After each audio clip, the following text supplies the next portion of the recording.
اللہ تبارک و تعالیٰ جب کوئی واقعہ سناتے ہیں قرآن کریم میں، وہ محض ایک داستان نہیں ہوتی، محض ایک افسانہ نہیں ہوتا، اس کی ایک ایک چیز میں سبق ہوتا ہے، اور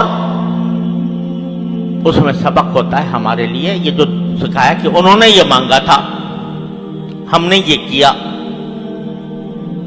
کیا مطلب ہوا اس کا؟ تم بھی مانگو، تم بھی ہم سے اسی طرح مانگو، اور جہاں تمہیں دشواریاں پیش آ رہی ہوں اور تمہارے سامنے رکاوٹیں ہوں دین پر چلنے کے لیے، تو وہاں ہمیں پکارو، ہم سے مانگو، یہی مانگو، ربنا آتنا من لدنک رحمتا وہیئ لنا من امرنا رشدا۔ آج لوگ کہتے ہیں کہ جی دین پر عمل کرنا بڑا مشکل ہو گیا ہے، سارا معاشرہ بگڑا ہوا ہے، رشوت کا بازار گرم ہے، ہم کاروبار کریں تو کیسے کریں، بغیر رشوت کے کام نہیں ہوتا، ہم بازار میں نکلتے ہیں، گھر سے باہر نکلتے ہیں تو نگاہوں کو پناہ نہیں ملتی، اور نگاہوں کو کیسے بچائیں؟ مجلسوں میں بیٹھتے ہیں تو غیبتیں شروع ہو جاتی ہیں، کیسے بچائیں؟ جبکہ پوری مجلس جو ہے وہ غیبتوں سے گرم ہے، کیسے بچائیں؟ تقاضا ہوتا ہے نماز باجماعت کا، اور ہمیں ایسے ماحول میں رہ رہے ہیں جہاں کسی کو فکر نہیں ہے، تو ہمارے دل میں بھی رکاوٹیں پیدا ہو جاتی ہیں۔ اگر سارا ماحول ایسا بگڑا ہوا ہے کہ اس میں ایک تنہا آدمی کیسے اس طوفان کا مقابلہ کرے، تو یہ دعا اللہ تعالیٰ نے تلقین فرمائی، ارے بھائی اگر مشکل پیش آ رہی ہے، دشواری ہو رہی ہے، پریشانی ہو رہی ہے، تو کیوں ہم کو نہیں پکارتے، کیوں ہم سے نہیں کہتے؟ کہو ربنا آتنا من لدنک رحمتا وہیئ لنا من امرنا رشدا۔ اے اللہ میں گر گیا ہوں اس ماحول کے اندر، ظلمتوں کا ماحول ہے، تاریکیوں کا ماحول ہے، گناہوں کا ماحول ہے، میں گر گیا ہوں، مجھے بچا لے اس سے۔ تو آپ مانگو گے، صدق دل سے مانگو گے، اخلاص کے ساتھ مانگو گے، تو ممکن نہیں ہے کہ رد ہو جائے۔ کوئی دعا اگر آدمی دنیا کے کسی مقصد کے لیے مانگتا ہے نا، یا اللہ مجھے فلاں ملازمت دے دے، فلاں منصب دے دے، تو وہ ضروری نہیں ہے کہ تمہیں وہ مل جائے۔ کیوں؟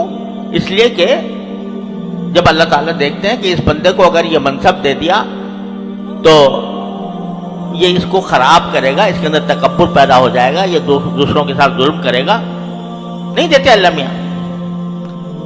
اس لیے نہیں دیتے کہ تمہاری مصلحت کے مطابق نہیں ہوتا۔ لیکن اگر تم اللہ سے دین مانگو، صلاح مانگو، گناہوں سے بچنے کی توفیق مانگو، طاعات اور عبادات کی عمل کرنے کی توفیق مانگو، اور صدق کے دل سے مانگو، تو کیا وجہ ہے کہ اللہ میاں کو دشمنی ہے تمہارے ساتھ اللہ میاں کو؟ تو اس لیے یہ سبق دیا جا رہا ہے کہ جب جس طرح وہ گر گئے تھے دقیانوس کی سلطنت میں، کفر و شرک میں گر گئے تھے، موت سامنے کھڑی ہوئی تھی، لیکن انہیں ہمیں پکارا، ہم نے ان کو اس طرح معجزانہ انداز میں اس ظلم و ستم سے بچا لیا۔ تو اس لیے جب کبھی یہ شیطان کا دھوکہ دل میں آئے کہ بھائی اگر بعض لوگ کہتے ہیں کہ جی اگر ہم صحابہ کرام میں کے زمانے میں پیدا ہوتے تو پھر ہمارے لیے دین پر چلنا آسان ہو جاتا،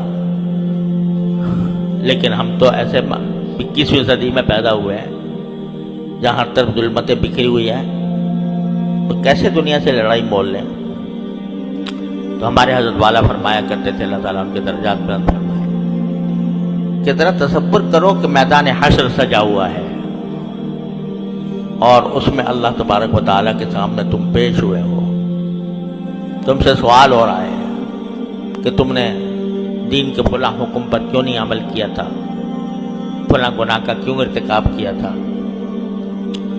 جواب دے دو اللہ میاں کو، یا اللہ تو نے پیدا ہی ایسے موقع پہ ایسے زمانے میں بھی کیا تھا جہاں طرف فسق و فجور کا بازار گرم تھا، تو وہاں میں اپنے آپ کو کیسے بچاتا؟ تو اللہ تعالیٰ اس کے جواب میں اگر یہ فرمائے کہ اگر تمہیں مشکل پیش آ رہی تھی مجھ سے کیوں نہیں مانگا؟ میں نے جگہ جگہ قرآن کریم میں فرمایا ان اللہ علی کل شیء قدیر، کیا میری قدرت پر بھروسہ نہیں تھا؟ کیا میری رحمت پر بھروسہ نہیں تھا؟ کیوں نہیں مانگا مجھ سے؟ اخلاص کے ساتھ